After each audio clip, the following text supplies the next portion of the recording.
आज हम अध्ययन करने जा रहे हैं उत्तर व्यवहारवाद का अर्थ, परिभाषा एवं विशेषताएं।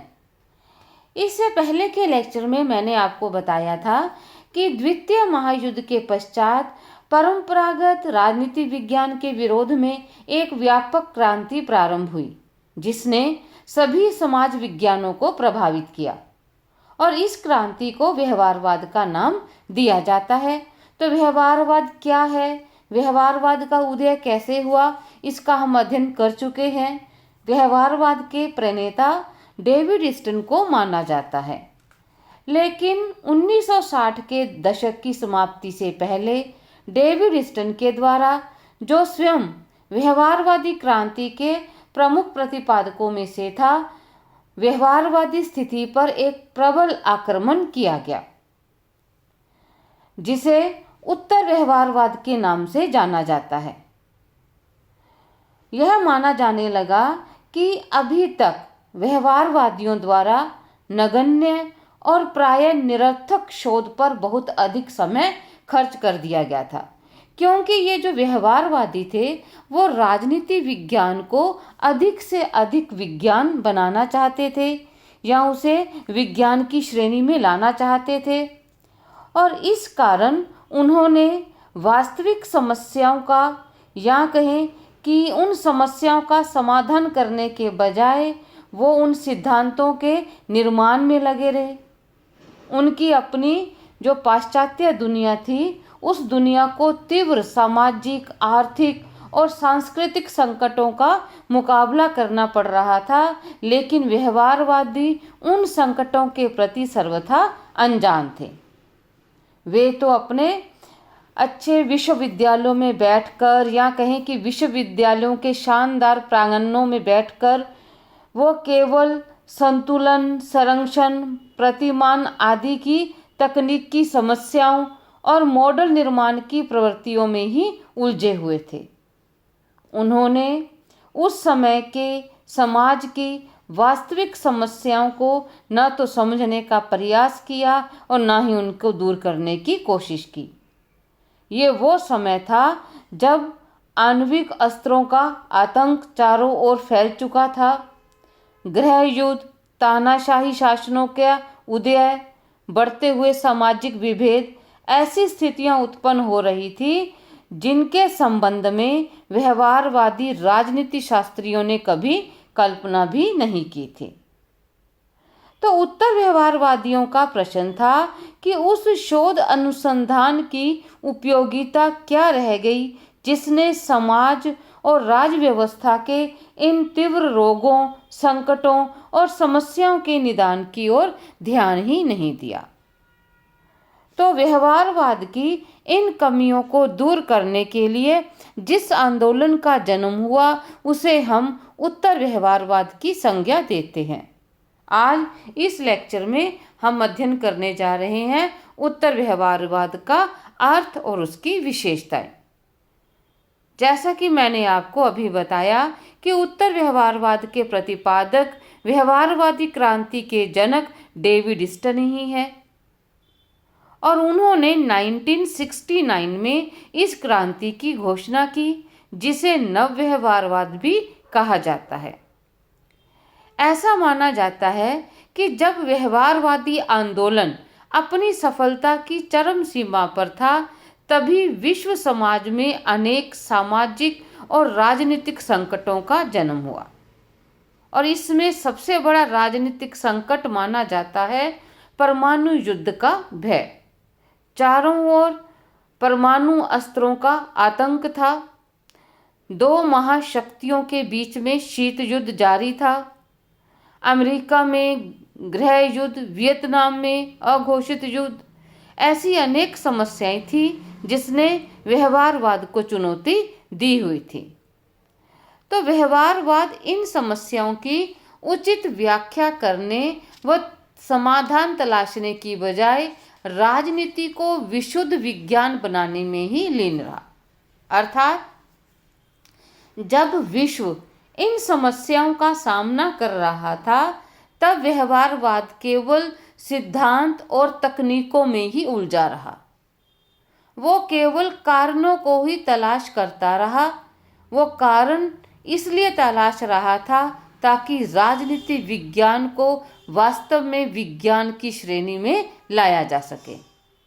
व्यवहारवादियों के द्वारा जो अध्ययन किया जा रहा था वो मूल्य निरपेक्ष अध्ययन था, और मूल्य निरपेक्षता व प्रविधियों की आड़ में वे अपने वास्तविक उत्तरदायित्व से मुंह मोड़ रहे थे।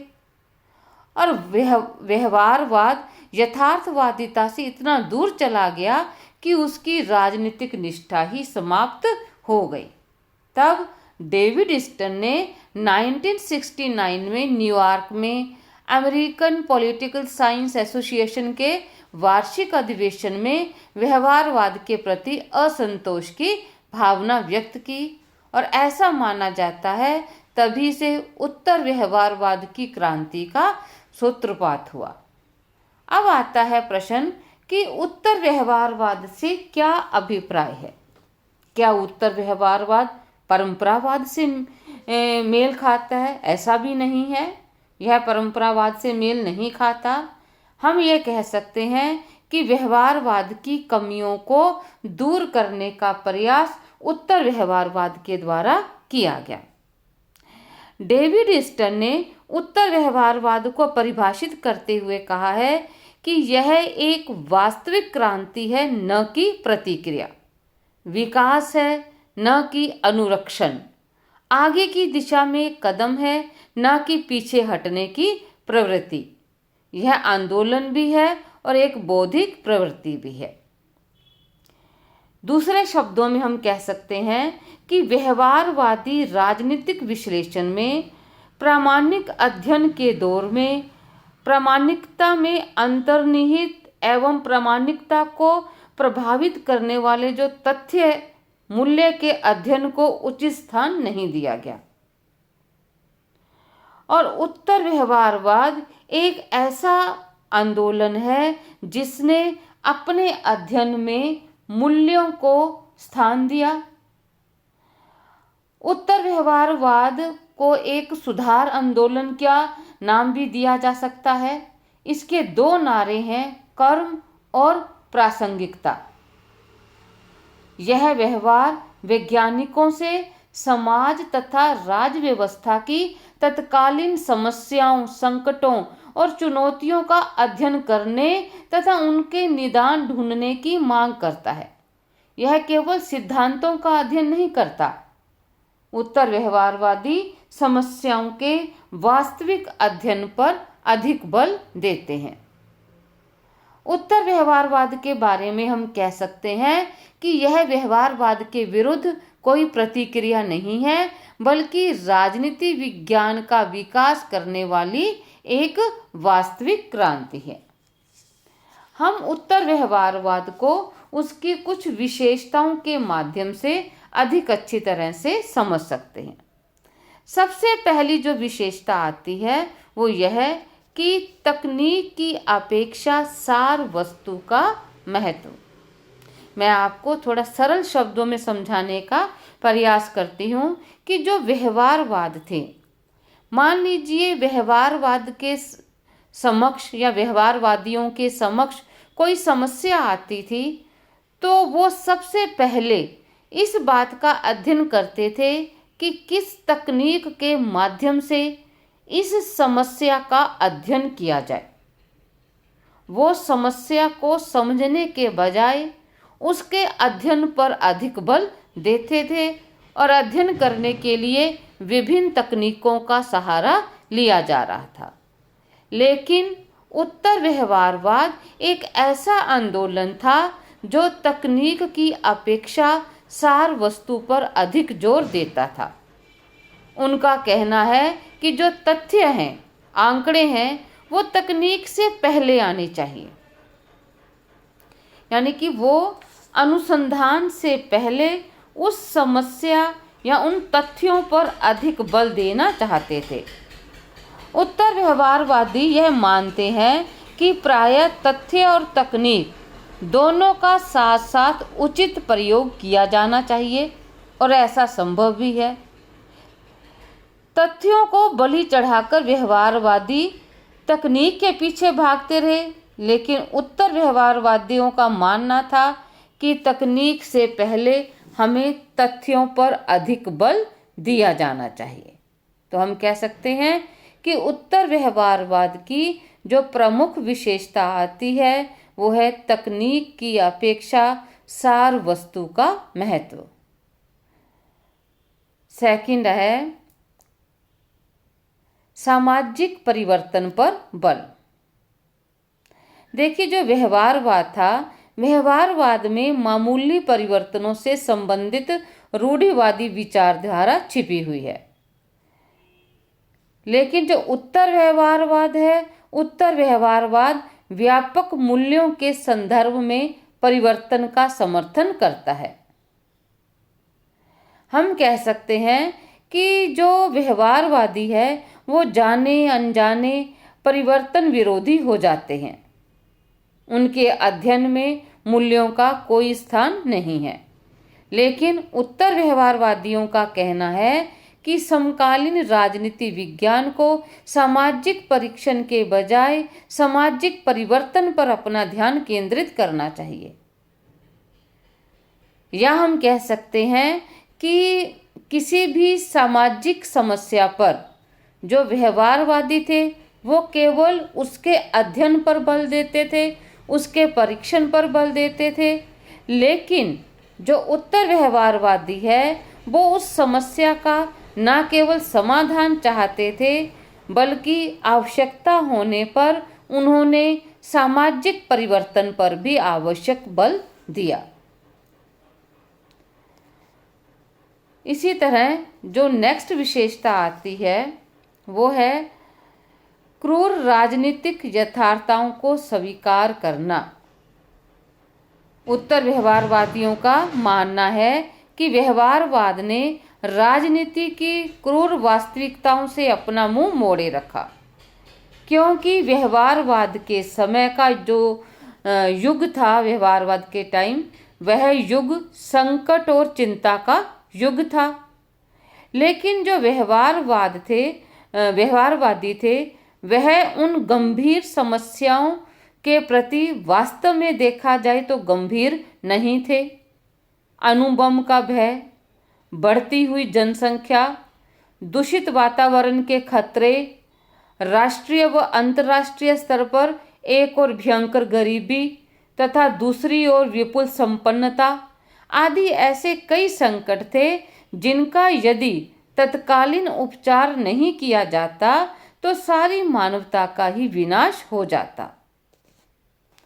और उत्तर व्यवहारवाद का मूल उद्देश्य राजनीति शास्त्र की मदद करना है ताकि इस संकट से बचा जा सके, जिससे मानव जाति की वास्तविक आवश्यकता को पूरा किया जा सके। नेक्स्ट और महत्वपूर्ण विशेषता आती है मूल्यों को महत्व देना। देखिए, जो व्यवहारवादी थे वो मूल्य निरपेक्ष अध्ययन पर बल देते थे, लेकिन उत्तर व्यवहारवादी मूल्यों को बहुत अधिक महत्व देते थे और वैज्ञानिकता के नाम पर अध्ययन से मूल्यों को दूर रखने का विरोध करते थे। उनका कहना है कि व्यवहारवादियों ने मूल्य निरपेक्ष दृष्टिकोण पर अधिक जोर देकर ज्ञान को गलत उद्देश्यों के लिए प्रयोग किया है। उनका उत्तर व्यवहारवादियों का मानना था कि हम मूल्यों के बिना किसी भी अध्ययन पर, किसी भी समस्या का वास्तविक अध्ययन नहीं कर सकते। उनका मानना था कि मूल्यों की आधारशिला पर ही ज्ञान की इमारत खड़ी की जा सकती है। राजनीति में मूल्यों का बहुत अधिक महत्व है और वैज्ञानिकता के नाम पर राजनीतिक अध्ययन से मूल्यों को बहिष्कृत नहीं किया जा सकता। अतः उत्तर व्यवहारवादियों ने मूल्यों की निर्णायक भूमिका को स्वीकार किया है और वे इस बात पर बल देते हैं कि यदि ज्ञान को सही उद्देश्य के लिए प्रयोग में लाना है तो मूल्यों को उनकी केंद्रीय स्थिति प्रदान करनी होगी। फिर नेक्स्ट महत्वपूर्ण बिंदु आता है बुद्धिजीवियों की भूमिका या बुद्धिजीवियों का उत्तरदायित्व निश्चित करना। उत्तर व्यवहारवादियों ने राजनीति शास्त्रियों को यह भी याद दिलाना चाहा कि बुद्धिजीवी होने के नाते समाज में उनकी अपनी एक भूमिका है और राजनीति वैज्ञानिक बुद्धिजीवी होने के नाते यदि मानवीय मूल्यों के प्रति प्रतिबद्ध नहीं है तो वह अपनी उचित भूमिका नहीं निभाते, वरना अपने दायित्व से ही विमुख हो जाते हैं। तो उत्तर व्यवहारवादियों का कहना है कि बुद्धिजीवी वर्ग सामाजिक अभियंत्रण में महत्वपूर्ण भूमिका निभा सकता है। सभ्यता के मानवीय मूल्यों के संरक्षण में उनकी भूमिका महत्वपूर्ण हो सकती है। अर्थात उत्तर व्यवहारवादी बुद्धिजीवियों को उनकी प्रमुख भूमिका देते हैं और साथ में ये मानते हैं कि बुद्धिजीवी मूल्यों को साथ लेकर चलेंगे। फिर नेक्स्ट आता है क्रिया निष्ठता पर जोर, या हम कह सकते हैं कर्मनिष्ठ विज्ञान। जो उत्तर व्यवहारवादी हैं वो कर्मनिष्ठता पर बल देते हैं। उनका कथन है कि राजनीतिक विषयों के अध्ययनकर्ता को समाज के पुनर्निर्माण कार्य में रत होना चाहिए। उत्तर व्यवहारवादियों का मूल मंत्र ज्ञान की क्रियात्मकता है। उनका कहना है कि ज्ञान का उपार्जन करने से ही बुद्धिजीवियों का उत्तरदायित्व पूरा नहीं हो सकता, बल्कि उनका प्रमुख कर्तव्य है कि वे वो ज्ञान को क्रियात्मक बनाए, अर्थात वो वास्तव में क्रम करें। वास्तव में उनको क्रिया करनी चाहिए। ज्ञान का क्रियात्मक होना आवश्यक है। डेविड स्टन ने कहा था कि जानने का अर्थ कार्य करने का उत्तरदायित्व अपने हाथों में लेना है और कार्यरत होने का अर्थ है समाज के पुनर्निर्माण में अपने को लगा देना। तो इस तरह हम कह सकते हैं कि उत्तर व्यवहारवादियों ने शोध को सामाजिक समस्याओं के संदर्भ में आवश्यक माना है, या निष्कर्ष रूप में कहा जा सकता है कि उत्तर व्यवहारवाद की कमियों को दूर करने का प्रयास है। साथ ही इसमें बुद्धिजीवियों से यह अपेक्षा की गई है कि वे अपने ज्ञान के माध्यम से समाज में सुधार करने का प्रयास करेंगे। उत्तर व्यवहारवादी चाहते हैं कि राजनीति वैज्ञानिक का अपने ज्ञान की छाप अपने युग के सामाजिक प्रश्नों और समस्याओं पर अंकित करना अनिवार्य उत्तरदायित्व है। तो इस तरह व्यवहारवाद की कमियों को दूर करने का प्रयास किया। उन्होंने तथ्यों की अपेक्षा मूल्यों पर अधिक जोर दिया। सामाजिक परीक्षण के बजाय सामाजिक परिवर्तन में बुद्धिजीवियों की भूमिका को महत्व दिया। सरल शब्दों में कह सकते हैं कि व्यवहारवाद जो केवल सिद्धांतों पर आधारित था, व्यवहारवाद जो वास्तविकता से बहुत दूर हो चुका था, उत्तर व्यवहारवाद ने व्यवहारवाद की इन कमियों को दूर करके वास्तव में राजनीतिक समस्याओं का व्यवहारवादी हल ढूंढने का प्रयास किया है। धन्यवाद।